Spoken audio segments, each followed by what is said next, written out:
Les voy a contar un dato muy especial. No sé si ustedes lo han notado, pero muchos números pares se pueden escribir como la suma de dos números primos. Por ejemplo, el 10 se puede escribir como 3 más 7, donde 3 es un número primo y 7 es un número primo.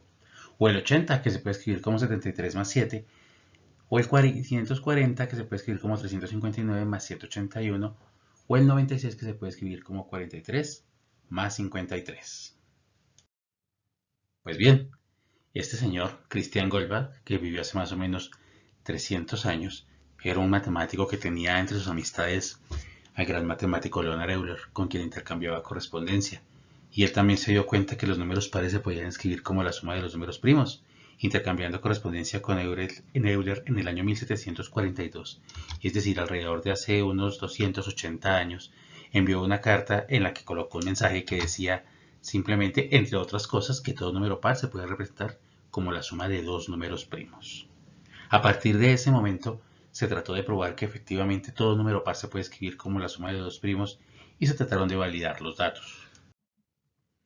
Y pues con los primeros números resultó ser un poco fácil porque pues 4 se puede escribir como 2 más 2, o 6 se puede escribir como 3 más 3, 8 como 3 más 5. Ya cuando llegamos al 10 la cosa, además de todo, se puede expresar de diferentes formas porque 10 se puede escribir como 3 más 7, que son números primos, o 5 más 5 porque además estaban repitiendo los datos.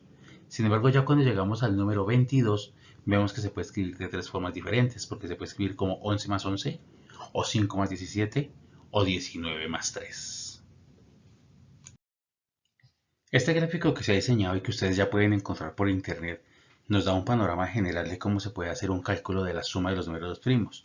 Voy a colocar en las diagonales rosadas todos los números primos con sus respectivos, digamos, altos, 2, 3, el 4, pues digamos, no iría. Luego 5, el 6 no iría, 7, luego 8, 9, 10 no van, el 11, pues como vamos tomando los espacios y generamos unas diagonales rosadas. Y de la misma manera generamos unas diagonales azules mirando el 2, el 3, el 5, los mismos números primos. Las diagonales están conformadas por los números primos y cada punto donde se cruzan estos números primos corresponde, digamos, a la suma de esos dos valores. Ahora, en las líneas horizontales voy a colocar los números pares, el número 4, y yo veo que el número 4 lo puedo encontrar en este punto negro como el intercruzamiento de 2 más 2, el 6 como 3 más 3, o el número 14, por ejemplo, como 7 más 7, y también lo voy a encontrar como 3 más 11. El 22 del que estábamos hablando lo puedo encontrar entonces aquí como 11 más 11, que es el punto central de la cruz de la diagonal, también como 5 más 17 o como 3 más 19. Y entonces veo que todos los números pares se pueden ir cruzando en esta diagonal, encontrando siempre números primos que sumados me den el respectivo número par. Y vemos, por ejemplo, que el número 48 corresponde a 1, 2, 3, 4 o 5 formas diferentes de sumar números primos. Bueno, ¿y por qué se llama conjetura de Goldbach? Se llama conjetura de Goldbach sencillamente porque no tenemos la certeza de que todos los números pares sean la suma de dos números primos. Y para probarlo tenemos que hacer dos opciones, o existen dos opciones.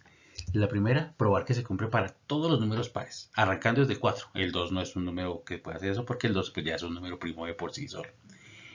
Esto pues no se puede hacer contando número por número porque nunca llegaríamos al infinito, ya que el infinito no es un número, el infinito es un concepto.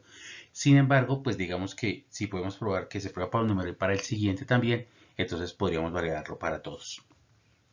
De otro lado, si no es la manera de probarlo, también podríamos probar que eso no es cierto. ¿Y cómo? Pues encontrando un número par que no se pueda escribir como la suma de dos números primos. Claro, cuando miramos esto se han hecho muchos intentos. Desde el año más o menos 1855, casi 100 años después, o bueno, sí, un poco después de 100 años de que salió la conjetura de Goldbach, se probó que la teoría era cierta para los primeros 10.000 números, hasta el número 10.000. Un siglo después, tan cortico, se probó que era válida hasta el número 100.000, es decir, de los 100.000 primeros números, los números pares siempre se representan como la suma de dos números primos. En el año 1965, ya con la introducción de equipos de cómputo y pues algunos modelos de cálculo, se probó para el número 10 a la 8, que equivale pues a los primeros 10 millones de números. Y ya en el año 2001, con el uso de ordenadores y computadores muy potentes, se probó hasta 10 a la 14, que equivale a 100 billones, o sea, 100 millones de números. Y ahí la conjetura seguía siendo cierta. Ya para el año 2012 se probó hasta 4 multiplicado por 10 a la 18, es decir, los 4 primeros trillones de números. Bueno, sería la mitad nomás porque son solamente los números pares.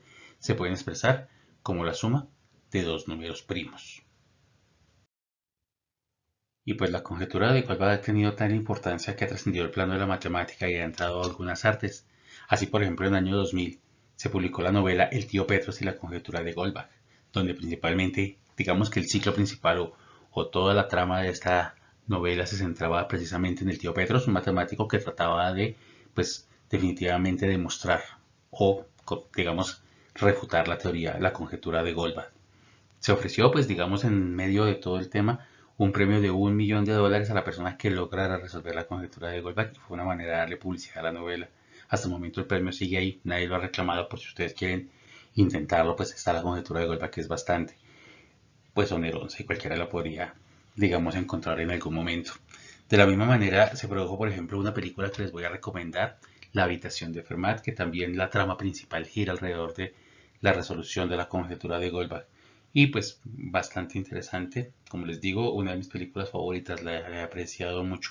Y también ha aparecido en trailers como Futurama, en las cuales pues en el capítulo de la bestia del millón de espaldas se habla sobre la conjetura de Goldbach. Entonces pues nada, aquí está, aquí la tenemos y está lista para que el que quiera ganarse $1 millón simplemente necesite trabajar y a mirar cuándo hay un primo, o si todos los primos son la suma de dos pares, o si hay alguno que no. Y pues en un próximo video estaremos aprendiendo otro tema de matemáticas, o les estaré contando algún otro tema que nos permita ampliar nuestro nivel de conocimiento. Como siempre les recomiendo, para que este video llegue a muchas más personas, no olviden suscribirse al canal, no olviden compartirlo con todos sus conocidos. Yo estoy seguro que esto les será útil a más personas de las que ustedes se imaginan. Así que muchísimas gracias por las suscripciones, muchísimas gracias por todo esto. Pronto nos veremos de nuevo. Hasta entonces.